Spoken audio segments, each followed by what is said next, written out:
नमस्कार दर्शक बंधु Odia knowledge academy YouTube channel को आपण मानक स्वागत। आपन जदि आम चैनल को प्रथम आछन दयाकोरी चैनल सब्सक्राइब बटन क्लिक करी चैनल को सब्सक्राइब करेंगे।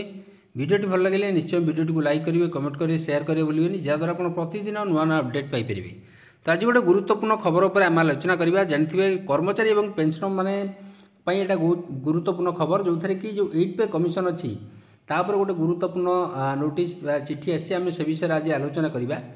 तो चलतु डेरी नक आरंभ करें आज खबरटी जो थे कि आम देखा जे से चिठी कौन अच्छी और कर्मचारी यहाँ कौन खुशी खबर रही।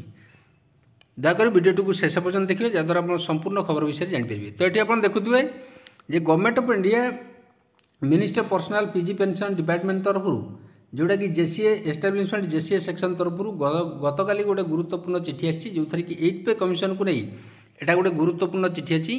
क्या पाक आसी देखा टू शिवगोपाल मिश्र जी अच्छा आप जानते सेक्रेटरी नेशनल काउंसिल जो स्टाफ साइड ताको पाखक चिठी गुरुत्वपूर्ण चिठी आई। चिठी कौन अच्छी देखूँ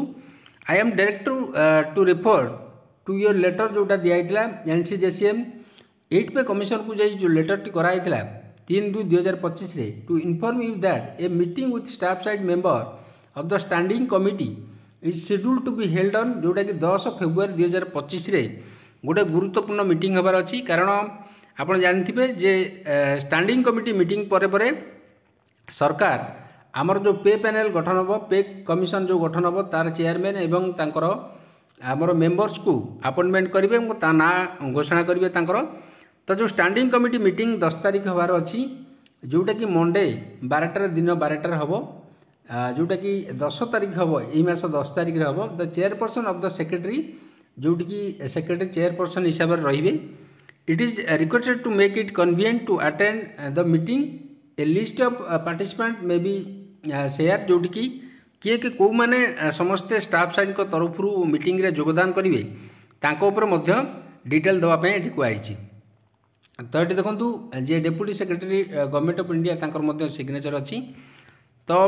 जो मीटिंग रे विभिन्न जो आलोचना हम मुख्यतः जो 8 पे कमिशन जो 7 पे कमिशन ने जो पे पैरिटी रही मनकर जो पेंशन को नहीं हो नले जो ग्रेड पे जो बेसिक पे जो असंगति दरमागत असंगति एवं जो कर्मचारी मानकर विभिन्न इश्यू अच्छी कम्यूटेशन पेंशन ठूँ आरंभ कर विभिन्न प्रकार जो इश्यू अच्छी से इश्यू उपर डिस्कसन करा जोटा कि 8 पे कमिशन जमती से इश्यू गुड़ा को रही कर्मचारी बेनिफिट अधिक हम से विषय में गोटे गुरुत्वपूर्ण मीटिंग यही स्टैंडिंग कमिटी मीटिंग रे आलोचना करा जिवो। तो आसतु तापर नजर पके आ गोटे चिठी देखूँ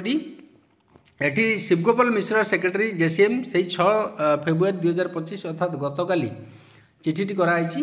क्या कराई all member of the standing committee national council JCM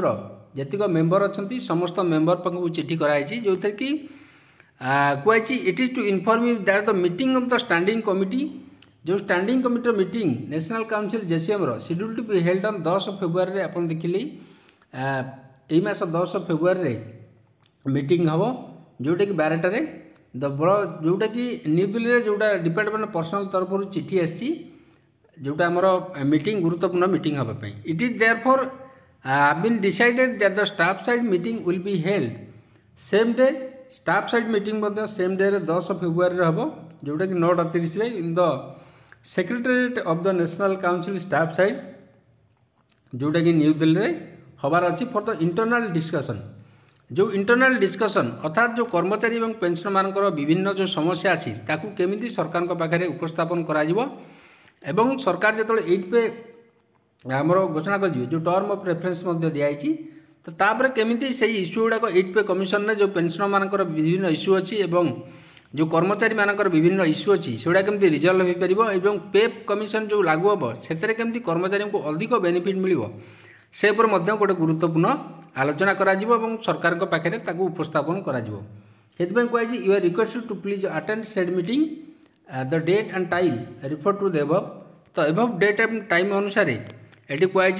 attend करने मीटिंग की शिवगोपाल मिश्र सेक्रेटरी जी अच्छा स्टाफ साइड तरफ सी चिठी स्टैंडिंग कमिटी मेंबर मान करते। तो आज आम कहीपर यहाँ गोटे गुरुत्वपूर्ण खबर था जोटा कि कर्मचारी और उभय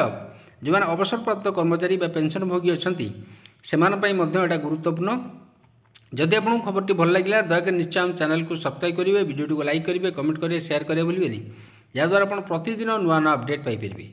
ଧନ୍ୟବାଦ।